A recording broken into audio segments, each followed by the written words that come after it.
These aren't real children. They don't belong in our family." Sarah's voice cut through the courthouse hallway like a blade. The doors slammed behind her, the sharp echo lingering in the air.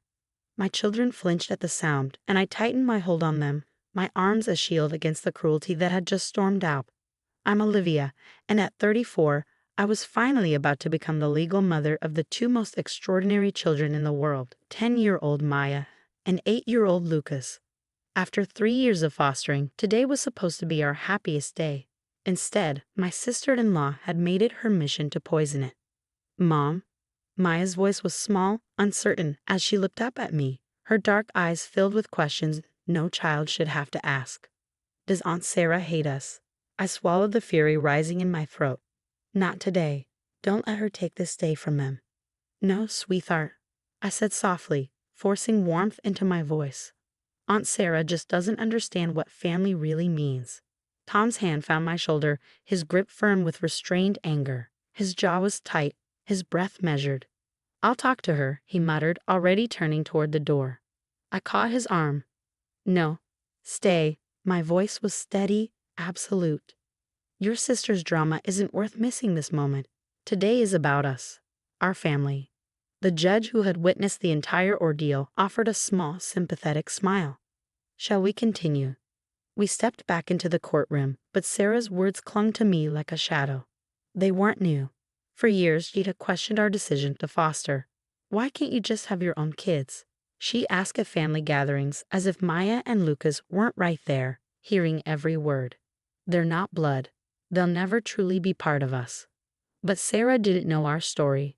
She didn't see the way Maya clung to me during thunderstorms, whispering about the parents she barely remembered. She didn't hear the pure joy in Lucas's voice when he called Tom Dad for the first time. She didn't witness the quiet moments, the bedtime stories, the scraped knees I kissed better, the whispered I love yous in the dark. She didn't see how we had already become a family.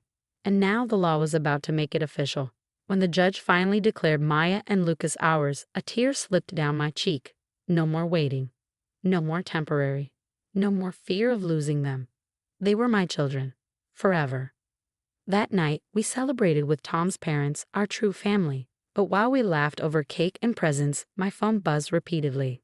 "Sarah, you're making a huge mistake. These kids will never truly be family. What will people think? Mom and Dad deserve real grandchildren." I showed the messages to Tom's parents. Martha read them in silence, her expression hardening. James sighed, rubbing a tired hand over his face. "I don't know where we went wrong with Sarah," Martha murmured before pulling Maya and Lucas into a fierce hug. "But these are our grandchildren, and we couldn't be prouder." James ruffled Lucas's hair. "Blood doesn't make a family, love does. And this room is full of it." The kids beamed, but I saw the weight of Sarah's words still lingering in their eyes. That night, after tucking them in, I sat with Tom, my composure finally breaking. "I can take Sarah's hatred toward me," I whispered, "but I won't let her hurt our children."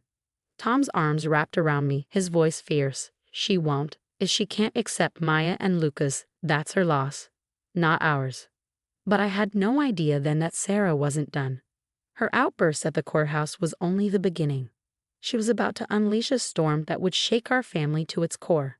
But what she didn't realize was that in trying to tear us apart, she was setting the stage for something none of us could have seen coming. And the lesson she was about to learn?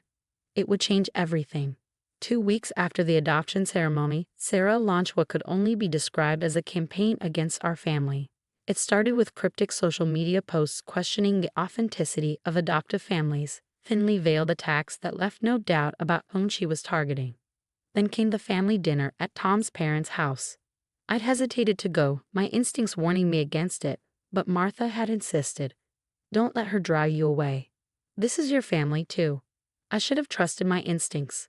Sarah arrived with photo albums, spreading them across the dining room table with exaggerated care. "Look at all these beautiful family memories," she said, her voice dripping with artificial sweetness. "So many generations of our bloodline. It's important to preserve our real family history." Across the table, Maya and Lucas sat still, their forks idly pushing food around their plates. The glow of excitement they carried since the adoption had dimmed, replaced by quiet uncertainty. I opened my mouth, ready to put an end to Sarah's performance, but Martha beat me to it. She stood abruptly, her chair scraping against the floor. "That's enough, Sarah." Her voice was sharp, final. She began gathering up the albums, snapping them shut with purpose. "If you can't see the love in this family, then maybe you need to ask yourself why." Sarah's face flushed. "I'm just trying to protect our family legacy, Mom." These children. These children, James cut in, his usually gentle voice edged with steel, are our grandchildren. And right now, they're showing more maturity than you are. Silence fell over the table. Sarah, stiff with indignation, pushed back her chair and stormed out. Again. But the damage was already done. That night, I found Maya on the floor of her bedroom, her artwork torn to shreds around her. I knelt beside her, my chest tightening. "Sweetheart, why are you tearing up your drawings?" She wouldn't look at me.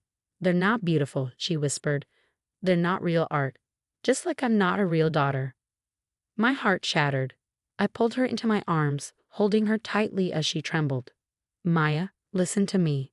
I lifted her chin, making sure she met my eyes. "You are real. Your art is real. Your place in this family is real. And no one gets to tell you otherwise." The next morning, I made a decision. I called Dr. Anderson, the children's therapist, and arranged for extra sessions. What I didn't expect was what she would suggest during our parent consultation. "Your children are incredibly resilient," Dr. Anderson said, scanning her notes. "But they shared something interesting. They want to help other foster children understand that they deserve families too." She explained that Maya and Lucas had expressed a desire to create something to help other kids feel less alone. The idea started small. Maya, always artistic, began illustrating a comic book about her journey from foster care to adoption. Lucas, a natural storyteller, helped write the narrative. They called it Hearts Find Home. Then something unexpected happened. The school counselor asked if they could share their comic with other foster children in the district. Soon, Maya and Lucas were invited to speak at a local community center. I watched awestruck as my children stood in front of a room full of foster kids and shared their story with courage beyond their years. Maya held up her drawings, explaining how art helped her process big emotions. Lucas spoke about how terrifying it had been to trust a new family, but how worth it had been. "Family isn't about blood," Maya said, her voice gaining strength. "It's about love. It's about choosing each other every day." A little girl in the audience raised her hand. "But what if someone says you're not a real family?" Lucas didn't hesitate. "Then they're wrong." His voice was steady, sure. "Love makes a family real. And sometimes the family that chooses you is more real than the one you're born into." I recorded the whole thing, planning to share it with Tom when he got home from a business trip. But before I knew it, the video had made its way to Martha, who shared it with her church group. From there, it spread. Local news picked up the story. Messages poured in from other adoptive families, sharing their own struggles and triumphs. Maya and Lucas's simple comic book had sparked something powerful. And then there was Sarah. For the first time in weeks, her social media fell silent. She missed the next family dinner, sending only a short text. "Not feeling well." We later learned from Martha that Sarah had seen the video of Maya and Lucas speaking.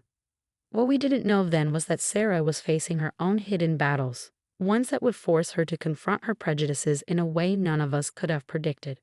But for now, watching my children transform pain into purpose, I realized something. The best revenge against cruelty is to create something beautiful from it. Maya and Lucas were no longer victims of Sarah's narrow definition of family. They were advocates. They were turning their story into a light for others. And in doing so, they were healing themselves. That night, as I tucked them into bed, Maya looked up at me. "Mom, do you think we helped those kids today?" I smoothed her hair, smiling. "I know you did, sweetheart." From across the room, Lucas yawned.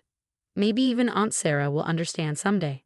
Little did we know that understanding would come far sooner than we ever expected, and in a way that would change our family forever.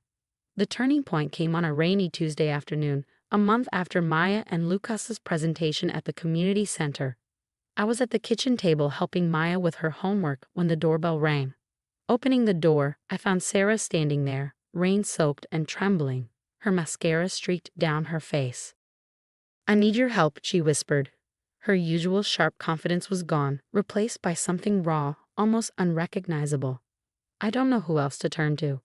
I hesitated, instinctively protective of my family, but there was something in her eyes, something fractured, desperate, that made me step aside and let her in. Maya and Lucas, hearing their aunt's voice, hovered near the doorway, watching cautiously. Sarah took a shaky breath and finally told us why she was here. She had been volunteering at a children's hospital, a personal mission to prove to herself that her views on adoption were justified. But instead of reinforcing her beliefs, the experience had shattered them. That was where she met Sophie, a 6-year-old girl abandoned at the hospital by her birth mother, with no family and nowhere to go. She has no one, Sarah said, her voice breaking. And all I can think about is how I treated Maya and Lucas. How I tried to deny them a family because of my own stupid prejudices. For a long moment, no one spoke. Then Maya, always the first to forgive, stepped forward. Is Sophie alone at the hospital now? Sarah nodded, dabbing at her eyes. The nurses take turns staying with her after their shifts. She reminds me so much of you, Maya. She draws all the time. Lucas, quiet until now, finally spoke. Maybe we could visit her, show her our comic book. I watched as Sarah's face crumpled at my son's kindness. Kindness she had not earned but so clearly needed. I'd like that, she whispered. And so, our family began making regular visits to Sophie's hospital room. Maya brought art supplies, patiently teaching Sophie how to sketch. Lucas read to her from his favorite books, his animated storytelling pulling laughter from a child who had known too much sadness. And Sarah began to change. It happened in small but undeniable ways. The way she gently defended Maya to a nosy nurse who questioned our family ties. How she beamed with pride when Lucas got an A on his school project, calling him her nephew without hesitation.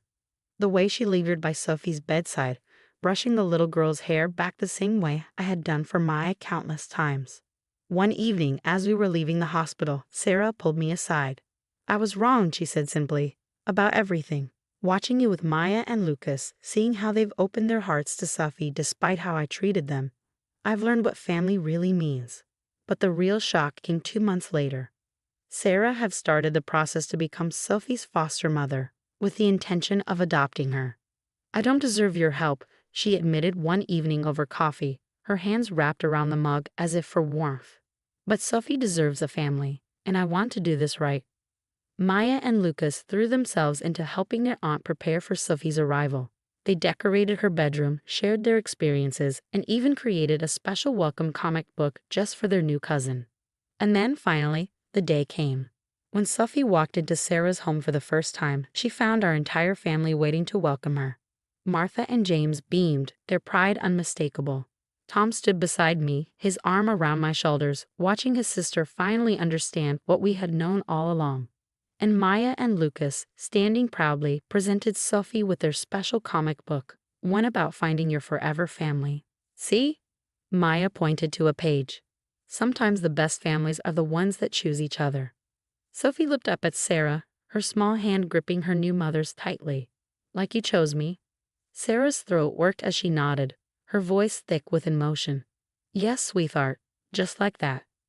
Later that night, after the children had settled in, Sarah approached me on the porch, staring out into the yard where Maya, Lucas, and Sophie played under the glow of the porch light.